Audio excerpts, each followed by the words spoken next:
So, like, I'd either binge eat or not eat at all. Yeah. Because it was a way of trying to control the situation I felt was out of my control. Put up this shield of, yeah, so what I'm fat, I was bothered. If I call myself fat, then when other people call me fat, it doesn't bother me now. What I always wanted to remind you is that just how you don't see me as the like chubby cheeked mixed race girl or the Chubby cheeks? Yeah, that's what I get, or flat face or Flat face? Yeah.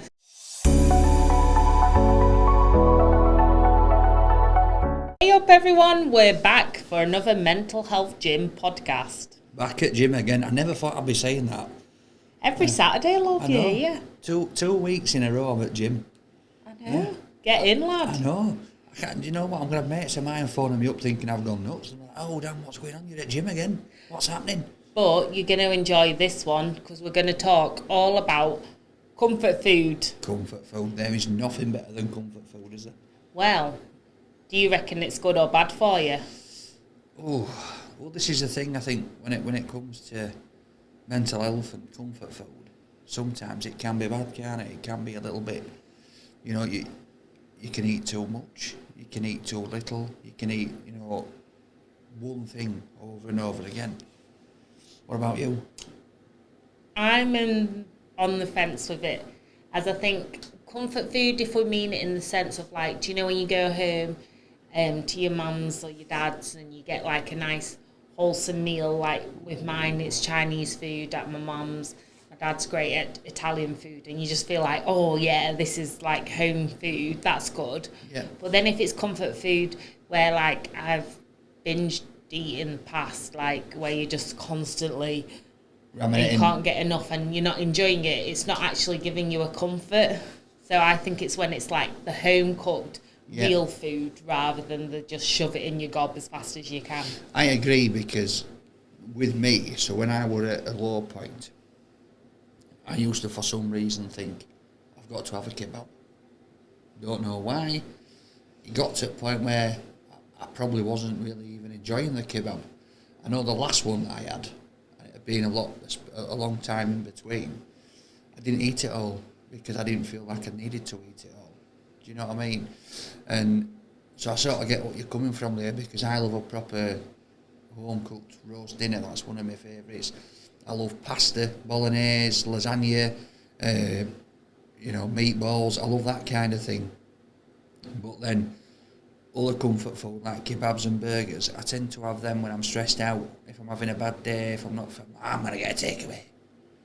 Do you know what I mean? Yeah. And what I'd like to see with you, people always think, because I'm really into fitness and health, that I will have tried to change your diet or reduce what you eat. And yeah, sometimes I might make swaps, or I'll spike you with healthy food and you don't realise. Like what? Well, like, I won't put oil on anything. All right. I never add oil. And then I'll do certain things where, like making your homemade crumble, I'll look at the kind of crumble you'd normally eat and then make it healthy. Sugar. Yeah, exactly. And then add some, like, natural sweeteners to it and stuff. No. But other than that, I would never change, other than if it's you abusing yourself. Yeah. So you can do what they call, like, fakeaways, can't you, where you can fake a takeaway at home. So I know that some people have been doing fake kebabs. So they're getting the mince, they're putting the kebab seasoning in, and with that, obviously, the mince that you're getting the 5% less fat. You're putting your seasoning in, they're cooking it in the oven, sticking it on top of an onion, all right, and then making it as a kebab. That kind of thing, that's good. But I just think that sometimes with your mind and your mindset, when you're feeling down or frustrated, which, as you know, I've had that this week. I've had a bit of a tough time this week, and I think I said it the other day, I'm going to get a kebab tonight. I didn't get one. Yeah. But that's what I want in my head. That's what I wanted to do, because it was sort of a comfort zone. But what were really nice, if you don't mind me sharing, were you then instead come and gave me a hug. Yeah. And you said, oh no, that'll do me. Yeah. Because, and I think that's the whole thing when comfort food can slip onto being dangerous. So like, I'd either binge eat or not eat at all. Because it was a way of trying to control the situation I felt was out of my control. but I was actually harming myself more. I So wasn't giving myself comfort. When you didn't eat, all right, was that because of you mentally thinking to yourself, I'm going to be better by not eating, or I want to look better, so I'm not going to eat? What was that all about? Well, I think with eating disorders, people always see it as an aesthetic thing. Yeah. And for a few people, it might start as you want to look a certain way, but often it's more of an obsession that you don't understand how big you are or small you are. But actually, it's a deeper loss where you feel like, for me, it was I wanted to not eat so I could waste away so I would be invisible. Right. Because whenever there was problems in the world or going on around me, I always blamed myself. So it was like I wanted to reduce and show people like, look, I know it's my fault. I'm going to harm myself and I'm just going to waste away as small as I can so I'm invisible almost. And then, but then obviously then you also get into that kind of like cave girl situation then when you're starving and your body doesn't know what it's doing. So then when you do start to eat, you can't stop. And then you feel guilty. So then that's when I'd either purge or take laxatives. And everyone who knows about it knows that that doesn't actually help you lose weight anyway. I gained weight. So when I was bulimic, I was the heaviest I've ever been. Right. So even though I wasn't eating all day and then I was binging at night on fairly healthy stuff, what people would think, but it would be like obsessively like huge bags of it because I wanted to almost just punish myself. And the problem is when I was in that obsession, you can't see the way out. Yeah. You just then wake up the next day and feel so guilty, so you start that cycle again. So basically what we're sort of saying is that with mental health, you've got two extreme ends of it, haven't you, really? You've got the end where, like yourself, where you're not eating, you're punishing yourself by not having the food, and then for me, I'm then the next extreme where I'm eating for comfort, but I'm not eating the right kind of food because, it's like people, they say, don't they, the classic thing that you see in films when there's a breakup, they grab the ice cream or the chocolate, which I understand that. Ice cream and chocolate's not my kind of thing. I would go, right, I'm having that big fat burger, or I'm going to have that big dirty kebab. And I'd sit there and I'd eat it and I'd be like, oh yeah, angry or upset or whatever. But am I really enjoying the food? Yeah, and I always remember, because you've actually got it on your Insta profile, something like the fat kebab man or... Yeah. And it's so weird because you've always seen yourself as fat and that... Well, I've got midders. No, but like you found it weird because I'm the only person you say who's never said you're fat or you're this. Yeah. And it's not even that I'm stopping that. That's not how I see you. Right. I see you as Danny. Yeah. And I don't see those things. You see, with me, I've always put up this, as I've spoke to you, this it's like sort of a shield. So, and I always go back to this one story that in my childhood sticks in my mind where I'm walking home from school, there's me and a few lads, I'm walking in front and this kid behind me is picking on me, calling me fatty, blah, blah, blah. And it was upsetting me and I'm walking in front, I've got tears in my eyes. I think at the time I was probably about 10 or 11 year old. And all of a sudden this lad come running up and he kicked me school bag and it flew out my hand and it landed in some dog poo. Alright, now for whatever reason, I don't know, but I lost my temper and I hit this kid and then me and this other lad then walked off laughing and I got home and I remember I went outside, I was chipping chips for my dad with my mate because we used to have a fish and chip shop and my dad come out and started shouting saying, right, get in the house, we've had school on phone, you beat this kid up, and it was all because he called me fat. So because I'd hurt this lad, it changed my opinion of how I should deal with people calling me fat, because it drove me to a point where I got that upset that I actually retaliated. So from then I've put up this shield of, so what, I'm fat, I was bothered. If I call myself fat, then when other people call me fat, it doesn't bother me now.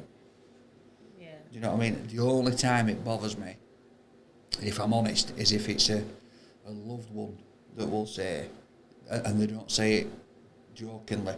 So my mum and dad, my brother, and my mates from Barnsley, they all call me Chunk. That's what they, I mean, you've heard it, they'll say, hey, Chunk, how you doing? And that's because, again, when I was younger, it's what I wanted to be. I wanted people to call me Chunk, because that way it's putting up a shield. And I've just found, going through life, I found it a lot easier doing that. So like with you, when I said to you, oh yeah, you know, I'm a fat knacker, because I always call myself fat knacker, fat kebab man, and you're like, oh, stop putting yourself down. And it's not that I'm putting myself down, it's just, in reality, I'm comfortable with what I am and who I am. I know, and that is one of the ways I love about you. Like, we do all sorts of funny TikToks, especially as I'm growing a belly now. Well, yeah. Belly's getting me. But what I always wanted to remind you is that just how you don't see me as the like chubby cheeked mixed race girl, or the Chubby cheeks. Yeah, that's what I get, or flat face, or flat face. Yeah, or like I always get called like the Simpsons because I'm mixed race. But do you know, just because you don't see, no. So that's why what I'm saying to you is honest, because I don't ever see you as that. Because to me, you're the most amazing person, and that's what people can't understand. That whilst we kind of put up these labels, so I used to have facial dysmorphia, which is basically when you've got an obsessive hatred of your face, or of your body, it can be. To the point, even now, I often chew my insides of my cheeks. Yes. Because I want them to sink in. And then... Well, you do that whenever we start a video. I do. You go... I do. I chew the inside of my but cheeks. You shouldn't do that, because I'm like... Yeah, but you know what? It's like... I mean, obviously I'm going to be biased here, because I'm head over heels in love with you. And to me, you're the most beautiful thing to walk the planet. Do you know what I mean? That, in my eyes, that's what you are. It doesn't matter about the size of your cheeks, you know, the colour of your skin. It's about the person that you are. You know, and I've got a lot of admiration for you, because the things that you've dealt with in life, the mental health issues that you've dealt with, people just on it. It's like that you're just saying about people calling it Simpsons and flat face and all this. And these are like people close to me as well. Like I was bullied I was bullied like no matter what. But that was where it started. But then those lighter things I've just said are from people that I know. Yeah. It was a lot worse, the bullying. But it's like it was Jazz's birthday the other week, and that's my daughter. Yeah. And I was sat talking to your mum. You potted off doing whatever you're doing. And I said to your mum, hey up, I says, look at her. She's a right fat knacker now. She's got a hat belly on her. And your mum was like, whoa, like looking. And I says, oh no, I've told her. I says, she's bleeding fatter than me now. She's wearing my bleeding t-shirt soon. And your mum was like, oh Danny, I don't think you should be saying that to Sophie. It might upset her. And I think, hopefully, obviously I've spoken to you about it, and I do say to you, look at bloody size at belly, you got fat shelf there and all this. Yeah. And I think it just depends, doesn't it, on who's saying it in a certain way that people are saying things. So like I said, you know, like mum and dad will say, hey up fat lad, hey up chunk. I know that they're just calling me that because that's what I've been brought up with, and that's how I wanted to be called. So it doesn't offend me. So like when I'm saying to you, come on chums, let's go, let's get out. It's not meant in a nasty way, but sometimes you know when people are ridiculing you. And that, the whole thing then with mental health, it then, you know, food plays, and this is why this is such a good topic to talk about first off. It plays such a part in everybody's life, no matter what you're doing. We all need to eat. We all need to have food. So, you know, Christmas, it brings families together. You've not seen families, loved ones. You've not seen Uncle Idiot for years. You know, you're like, oh, God, he's here. Look, he's turned up for to keep free meal, that lad. You know what I mean? And then it's a conversation around the table. All right? Then you've got, like what we've just discussed, people that don't want to eat food, people that eat too much food. Then you've got people that can't afford to eat food. And all of this, no matter what you're doing, plays a part in your mental well-being, be it making you happy at Christmas, seeing people, be it sad because you can't afford food for your family, be it you've got a disorder, an eating disorder, be it you're suffering from depression and you're stuffing your face. So no matter what we do each day, every time we have a bite to eat, that's having an impact on our mental well-being. That's how I feel about it anyway. Yeah, and I think as well, whether you're from, it's like with money, if you're from a time of scarcity, so you've had it where you've not had a lot, you can then overspend or overindulge.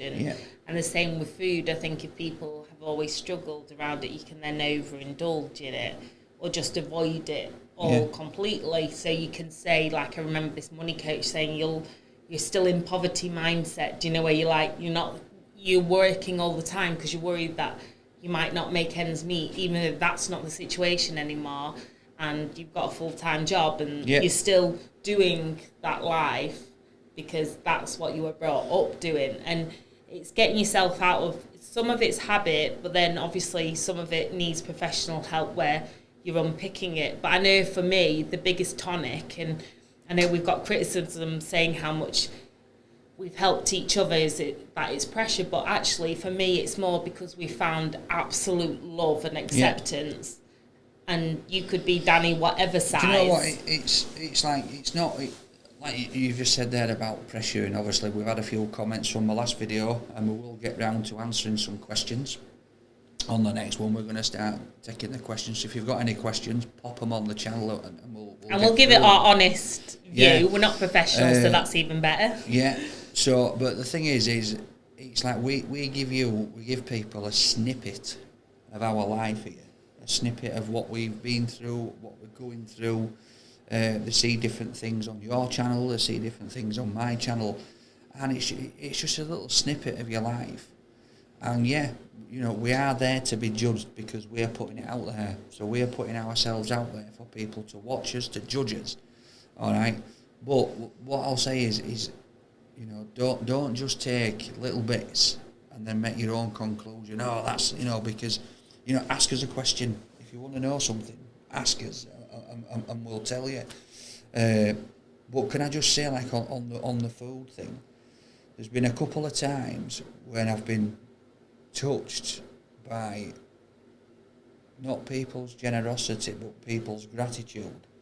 So one was a couple of years ago when I worked at Butcher's. We did a video where we provided Christmas dinner for the homeless people in Leeds, and we went round, we gathered them up, brought them into the market, provided them with a meal, and in there Malcolm had got a big fridge full of drinks. So he's like, this is the Butcher's used to work for. Get whatever drink you want, boys. Get whatever you want. So this lad says, what do you mean get whatever you want? He says, I'll just have a bottle of water. He says, well, do you want a can of pop? Do you want a Red Bull? Do you want this? And he says, oh no, you need to make money on them. Water will do. And I thought, do you know what? They're showing their gratitude there. They're coming in for a warm meal and a drink. And most people have this perception of the homeless that they would just take. And then we went out a few weeks ago with the Street Angels, and they did exactly the same thing. They opened up, they give them, these two guys, they give them 2 hot pizzas, and they said, take one back and give it to somebody else because we won't eat it all between us. And I just thought, you know what? There's people out there that are starving, that want food, and they're so grateful for anything they can get. And then also, it's like, I always say, when you go up to somebody that's homeless, and it's great when you see people walk up with a sandwich or a drink or something like that. But before you go in to buy it, just ask them what they want. Because if you're walking up and giving somebody a beef sandwich, what if they're vegetarian or vegan? What if they've got an allergy to bread? Do you know what I mean? And I know it's a gratitude thing, but when it comes to food, again, it's impacting their mental health because they're starving. And then they don't want to feel ungrateful, but then they might not eat it because they can't, if they're gluten, if they're intolerant. So it's just like people using their brains around food and around mental health and comforting people. And I think that's, like you say, it's what that comfort brings you. If it's just a quick fix and it brings you more damage in the long run, then that's not ultimate comfort food. No. But if it's that homely, I deserve this and I'm treating myself well, and like, I don't know if you've heard, but I'm a big believer in intuitive eating. So basically it's when you listen to what your body wants. So I'm doing that a lot more now I'm pregnant. Pregnancy has actually helped me to listen to what my body wants, because otherwise my ADHD brain and my adrenaline on the morning, exercising, I would exercise all day, walk around, do my work, keep going, and then crash and then eat. Yeah. Whereas now I'm staggering myself, and I'm not saying, oh, I can't eat until I've done 5 films. I can't, and that's what I used to do. I can't eat until I've done all these things. And that's where I think everything messed up with my body, with my periods, with everything. Because I was trying to control it. It was like I didn't deserve it until I'd finished a certain number of tasks. And even now, since meeting you, I've started to vary what I eat. Yeah. And people who've been in kind of my background when it comes to the anorexic side of eating disorders, and you'll know from the other side, whether you have this, but you have like yes and no foods. Yeah. And when I was in an eating disorder hospital, there was like certain things that I had to eat because they were my no foods. But the problem is with being in that hospital environment is it wasn't supportive, so I was just focused on food. It wasn't being replaced. Whereas now, whilst I'd say I'm never recovered, I'd say I've recovered as much as possible. But with you, since I found like absolute unconditional love, that's helped me recover more than anything, because it's replaced that need to hurt myself, because to me, if I hurt myself, I'm hurting you as well. Exactly. And likewise, like you keep, like I've never gone, Danny, you're not allowed that, you can't have that, don't have that, what are you doing? Oh, you have. I have occasionally.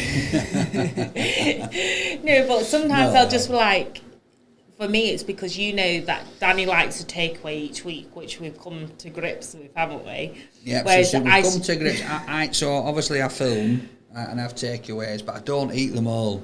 Right, so I taste them, I don't eat them.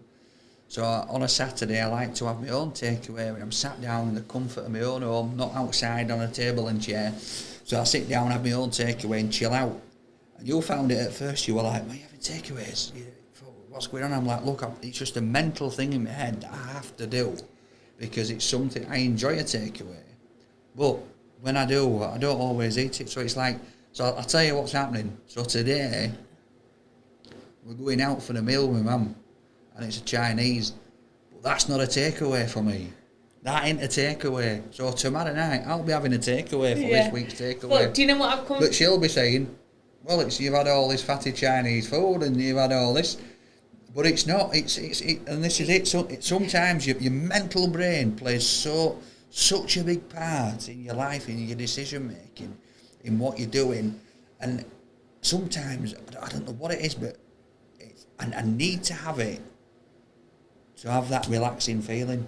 Yeah. Do you know what I mean? I need to have that time where I'm like, oh, this is it. I've had my food delivered. I can chill out. I can relax. I can watch a bit of telly. There's no worries going on. Oh, yes. Yeah, but what I've noticed is that you haven't found takeaways as enjoyable. So you keep getting let down, haven't you?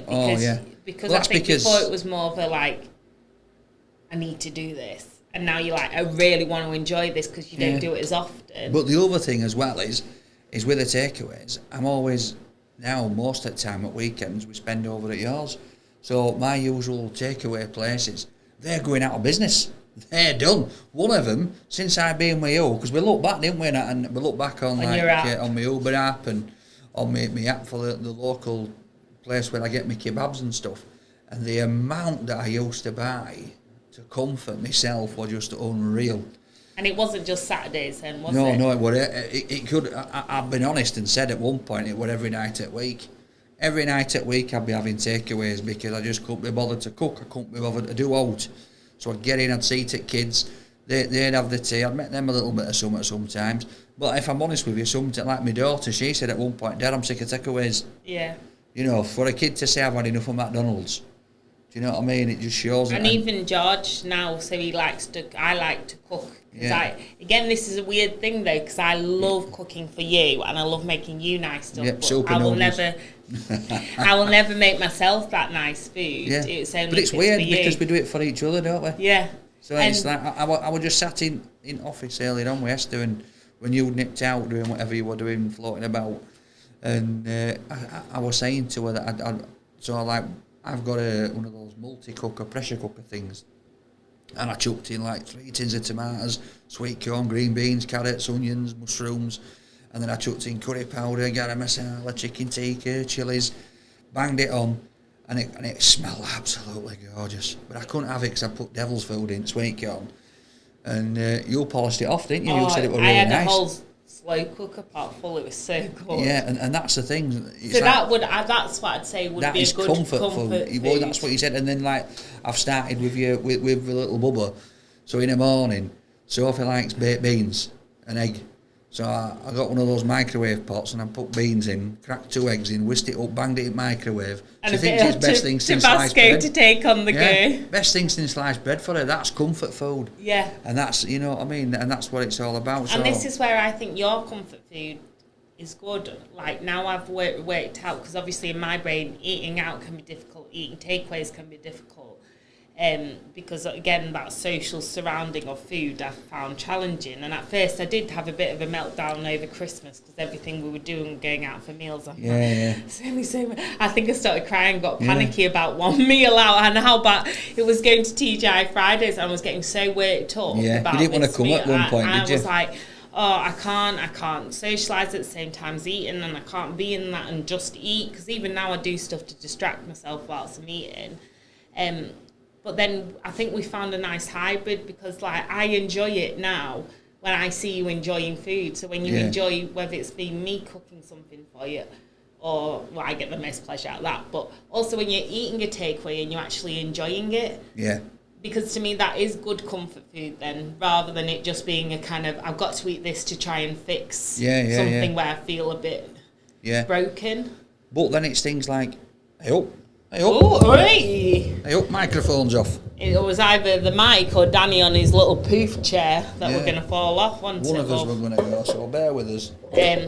But we are off to Chinese buffet tonight, and so that's my ideal food, because then I'm not stuck on what I have to have. No.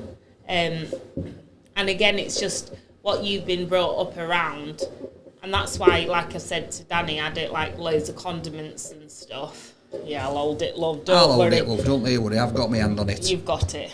Yeah. So if it's a bit rickety now, it's Mike. I'm sorry, guys, because it's this office that she's got us in here. This podcast room. She's not gone all out. She's been a bit cheap, hasn't you? This is our Sparkle Studio. It is Sparkle Studio. Sparkling. Got a posh board. Oh, now I'm. Look, now you're banging it.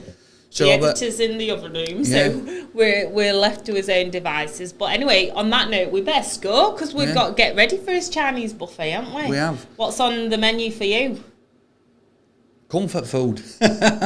What is comfort food there? Comfort food is something that I think, after this chat, is something that makes you feel home, warm, comfortable, and not something that you feel you've got to have. It's something that just makes you feel good, brings back memories. That's what it is. Definitely. So if you've got any questions, drop them in. All right, we'll get round to them next week. Each week we'll be answering, because we'll be doing this every week as well. So we'll be here. It's red hot in here. All right, she's got some heater behind me that's making me on fire. I won't have to hold this microphone next week, because I'm going to bolt it down with nuts and bolts. So, but yeah, thank you very much. Thank you, and we'll see you next week. See you soon, guys.